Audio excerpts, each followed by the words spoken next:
On the morning of April 19th, 2026, thousands of people lined the beaches of Cape Canaveral, Florida, craning their necks toward the sky as a massive rocket climbed through the clouds. The rocket was New Glenn, Jeff Bezos' answer to SpaceX, years in the making, finally starting to prove itself. 10 minutes after liftoff, the rocket's first stage came roaring back down from space and landed cleanly on a drone ship floating in the Atlantic Ocean. The crowd erupted. Jeff Bezos posted a video on social media. Elon Musk offered his congratulations. Blue Origin had just made history, becoming only the second Western company ever to successfully reuse an orbital-class rocket booster. For about 2 hours, the story, and then the second stage failed, and a satellite the size of half a basketball court, carrying the most advanced civilian antenna ever launched into low Earth orbit, was left stranded in the wrong place in space, slowly falling toward its death. By the end of that Sunday, the same mission that produced one of Blue Origin's greatest achievements had also produced its first major failure, and the two things happened at almost exactly the same time. To understand why this matters, you need to understand what New Glenn is and what was riding on this particular flight. New Glenn is Blue Origin's flagship orbital rocket, named after John Glenn, the first American to orbit the Earth. It stands 320 feet tall and is one of the most powerful rockets ever built. Blue Origin spent over a decade developing it.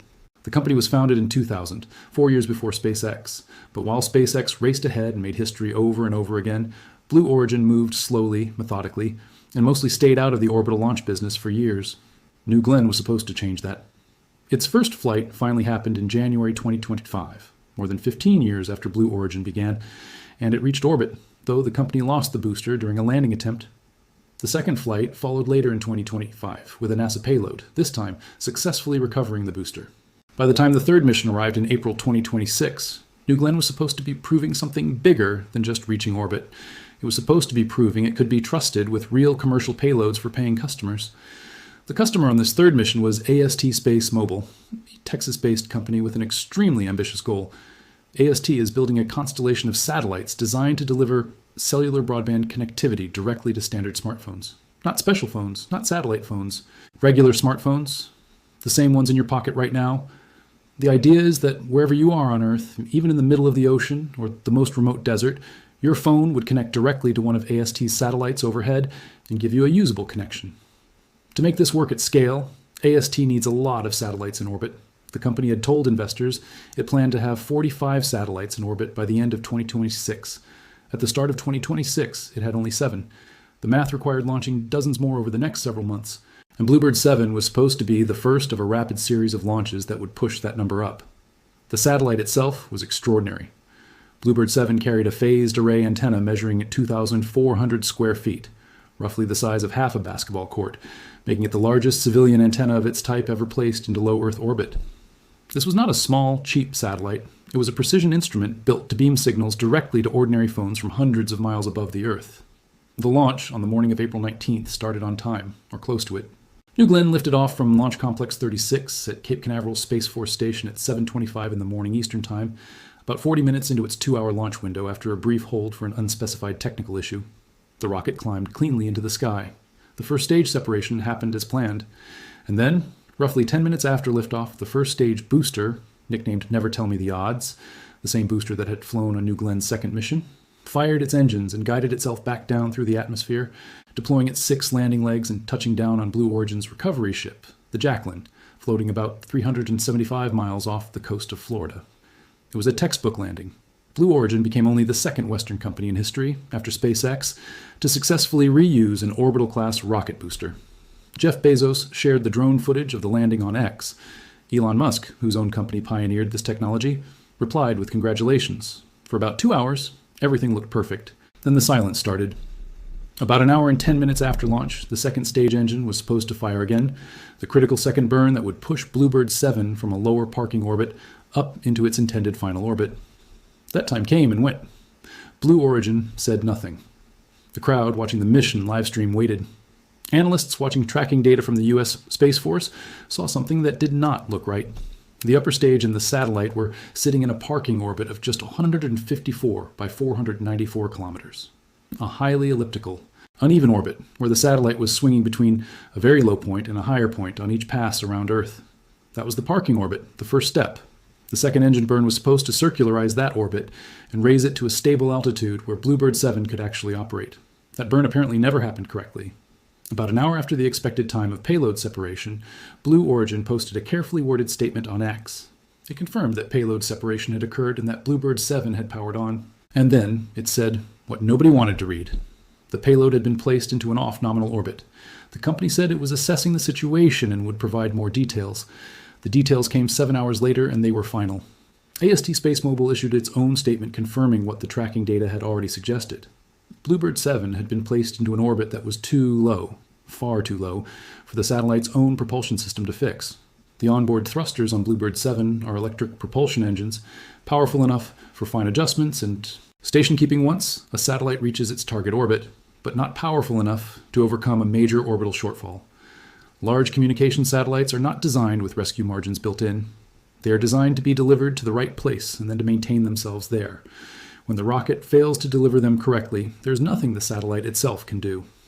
BlueBird 7 had successfully separated from the rocket. It powered on. Every system on the spacecraft was functioning exactly as designed. And none of that mattered at all because the rocket had put it in the wrong place, and it could not get itself to the right place from where it was.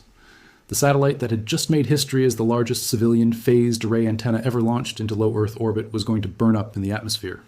AST SpaceMobile confirmed it would be deorbited, left to fall back toward Earth and disintegrate on re-entry. A fully functional, extraordinarily advanced piece of technology was going to be deliberately destroyed because the rocket that launched it had failed to do its one job. What exactly went wrong with New Glenn's upper stage remains officially unexplained as of the time of this video. Blue Origin has not released telemetry data. The company has not issued a detailed technical statement. What is known from tracking data and the sequence of events is that the second stage engine either failed to complete its second burn, fired at the wrong angle, or shut down early. The result being that the satellite was left in a parking orbit it could never escape on its own. The Federal Aviation Administration, which licenses and oversees commercial spaceflight operations in the United States, is expected to review the failure. Any FAA investigation could require Blue Origin to ground New Glenn for months, while the problem is identified, analyzed, and corrected before the rocket is cleared to fly again. New Glenn has now flown 3 times. It reached orbit on its first flight and lost the booster. It succeeded on its second flight, and it failed its first major commercial customer on its third. That is a thin track record for a rocket that Blue Origin needs the commercial market to trust. The consequences of this failure extend far beyond one lost satellite. For Blue Origin, this is the worst possible moment for an upper stage failure. The company is trying to compete directly with SpaceX in the commercial launch market, a market that SpaceX has dominated for years with its Falcon 9 rocket, which has flown over 400 times with an extraordinary reliability record. Blue Origin's CEO Dave Limp had said before this launch that he wanted New Glenn to fly 8 to 12 times in 2026. He said demand for launches was so high that if he could launch every week, he could sell every rocket. That ambition just collided with reality. Every month that New Glenn sits grounded for a failure investigation is another month that SpaceX cements its position, and another month that Blue Origin's commercial customers are forced to look elsewhere. Amazon, which has its own satellite internet constellation called Project Kuiper that it plans to launch on New Glenn, is watching this closely. Several other commercial customers with New Glenn launches scheduled are now sitting with deep uncertainty about their timelines. For AST SpaceMobile, the damage is about more than one lost satellite. The company told investors it would have 45 satellites in orbit by the end of 2026. It started the year with 7. After losing BlueBird 7, it still has 7. To reach 45 by December, AST now needs to successfully launch roughly 40 satellites in the remaining months of the year, on a rocket that may be grounded for months, and on whatever other launch providers it can find available. AST has agreements with multiple launch providers, including SpaceX's Falcon 9 and India's LVM-3 rocket, and the company said it still expects to conduct a launch every 1 to 2 months for the rest of the year. But the math is extremely tight, and the consequences of missing the 45 satellite target are significant. And every month of delayed revenue is a month of pressure on a company that has already spent years and billions of dollars building toward this goal. AST's CEO, Abel Avellan, had laid out an ambitious deployment plan on the company's March earnings call, committing publicly to 45 satellites in orbit and 60 satellites ready to ship by year-end. That commitment is now under enormous strain. The insurance will help, but only so much. AST. SpaceMobile confirmed that the financial loss from BlueBird 7 is covered by the company's insurance policy. That sounds like a clean resolution, but it is not. An industry filing from AST put launch insurance costs at somewhere between 3 and 20% of a satellite's insured value. Insurance returns dollars. It does not return the months of manufacturing time, the launch slot, the schedule progress, or the investor confidence that was lost when BlueBird 7 began its slow fall back toward Earth. BlueBirds 8 through 32 are already in production, and AST said the first 3 of those are expected to be ready to ship within about a month. But ready to ship means nothing without a confirmed launch vehicle and a verified launch date. And right now, the launch vehicle that was supposed to carry many of those satellites is the same one that just failed.